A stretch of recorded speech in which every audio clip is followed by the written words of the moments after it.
Fratelli e sorelle, celebrando il giubileo delle equip sinodali, degli organi di partecipación. Hermanos y hermanas, al celebrar el jubileo de los equipos sinodales y de los órganos de participación, se nos invita a contemplar y a redescubrir el misterio de la Iglesia, que no es una simple institución religiosa, ni se identifica con las jerarquías o con sus estructuras.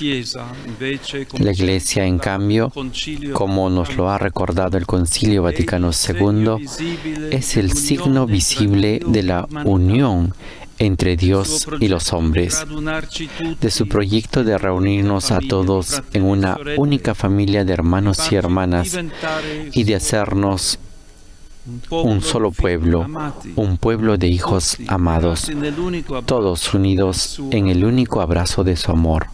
Guardando al mistero della comunione ecclesiale generata e custodita dallo Spirito Santo, mirando el misterio de la comunión eclesial generada y custodiada por el Espíritu Santo, podemos comprender también el significado de los equipos sinodales y de los organismos de participación. Estas estructuras expresan lo que ocurre en la Iglesia, donde las relaciones no responden a las lógicas del poder, sino a las del amor. Las primeras, para recordar una admonición constante del Papa Francisco, son lógicas mundanas, mientras que en la comunidad cristiana el primado atañe a la vida espiritual, que nos hace descubrir que todos somos hijos de Dios, hermanos entre nosotros, llamados a servirnos los unos a los otros. Nessuno è chiamato a comandare. La regla suprema en la Iglesia es el amor. Nadie está llamado a mandar. Todos son llamados a servir. Nadie debe imponer las propias ideas. Todos deben escucharse recíprocamente, sin excluir a nadie. Todos estamos llamados a participar. Ninguno posee la verdad toda entera. Todos la debemos buscar con humildad y buscarla juntos. Proprio la parola insieme esprime la chiamata alla comunione nella Chiesa. Precisamente la palabra juntos expresa la llamada a la comunión en la Iglesia. El Papa Francisco nos lo ha recordado también en su último mensaje de Cuaresma. Caminar juntos, ser sinodales, esta es la vocación de la Iglesia. Los cristianos están llamados a hacer camino juntos, nunca como viajeros solitarios. El Espíritu Santo nos impulsa a salir de nosotros mismos para ir hacia Dios y hacia los hermanos, y nunca a encerrarnos en nosotros mismos. Caminar juntos significa ser artesanos de unidad, partiendo de la dignidad común de hijos de Dios. Apparentemente quello che fanno i due personaggi della parabola che abbiamo. Caminar juntos aparentemente es lo que hacen los dos personajes de la parábola que hemos recién escuchado en el Evangelio. El fariseo y el publicano suben los dos al templo a orar.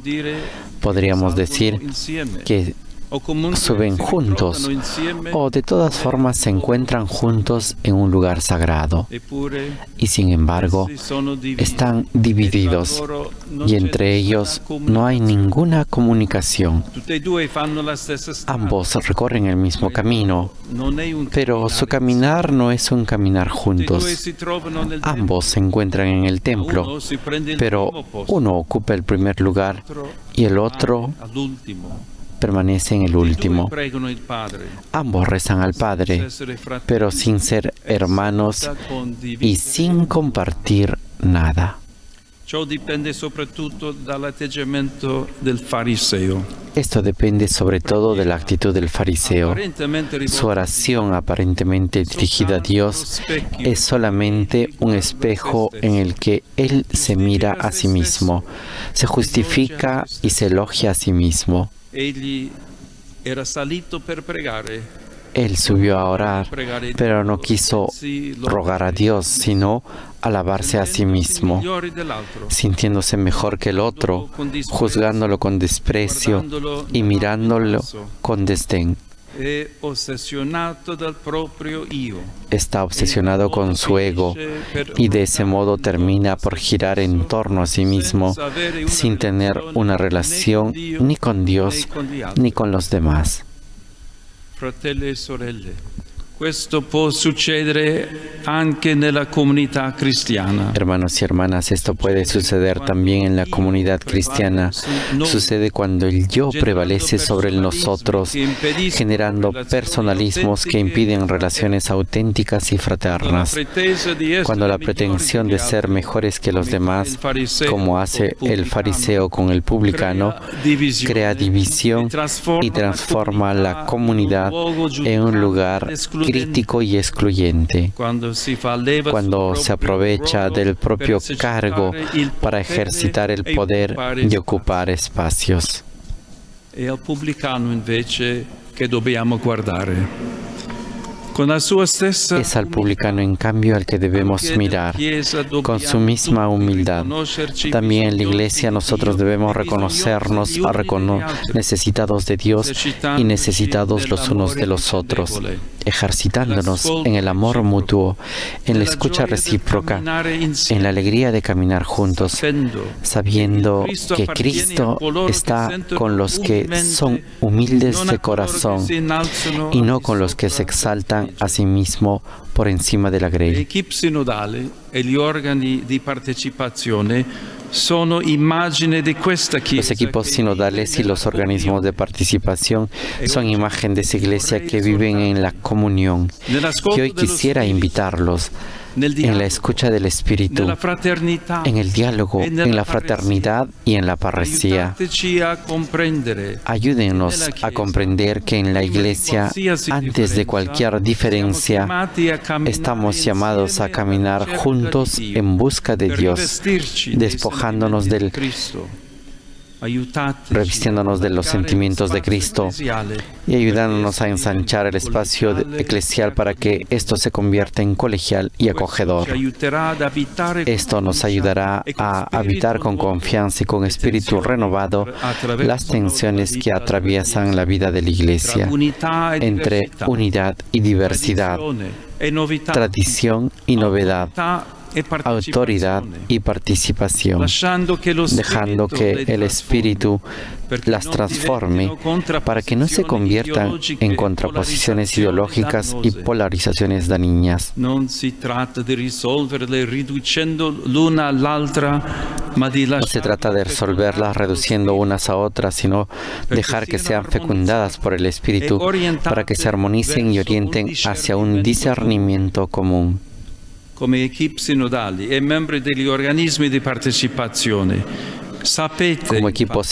y miembros de organismos de participación, saben ciertamente que el discernimiento eclesial requiere libertad interior, humildad, oración, confianza mutua, apertura a la novedad y abandono a la voluntad de Dios. No es nunca la afirmación de un punto de vista personal o de grupo, ni se resuelve en la simple suma de opiniones individuales.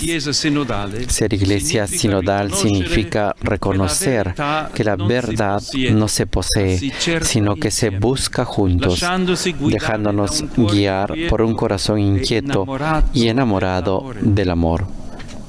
Carissimi, dobbiamo sognare e costruire una chiesa umile. Queridos hermanos y hermanas, debemos soñar y construir una iglesia humilde, una iglesia que no se mantiene erguida como el fariseo, triunfante y llena de sí misma, sino que se abaja para lavar los pies de la humanidad, una iglesia que no juzga como hace el fariseo con el publicano, sino que se convierte en un lugar acogedor para todos y para cada uno. Una iglesia que no se cierra en sí misma, sino que permanece a la escucha de Dios para poder al mismo tiempo escuchar a todos. Comprometámonos a construir una iglesia totalmente sinodal, totalmente ministerial, totalmente atraída por Cristo y por lo tanto dedicada al servicio del mundo. sobre ustedes, sobre todos nosotros, sobre la Iglesia extendida por el mundo, invoco la intercesión de la Virgen María con las palabras del siervo de Dios, Don Tonino Bello. Santa María, mujer afable, alimenta en nuestras iglesias el anhelo de comunión. Ayúdala a superar las divisiones internas. Interviene cuando el demonio de la discordia serpentea en su seno. Apaga los focos de las facciones. Reconcilia las disputas mutuas. Atenúa sus rivalidades. Deténlas cuando decidan actuar por su cuenta, descuidando la convergencia en proyectos comunes. Que el Señor nos conceda esta gracia de permanecer enraizados en el amor de Dios para vivir en comunión entre nosotros, de ser como Iglesia testigos de unidad y de amor.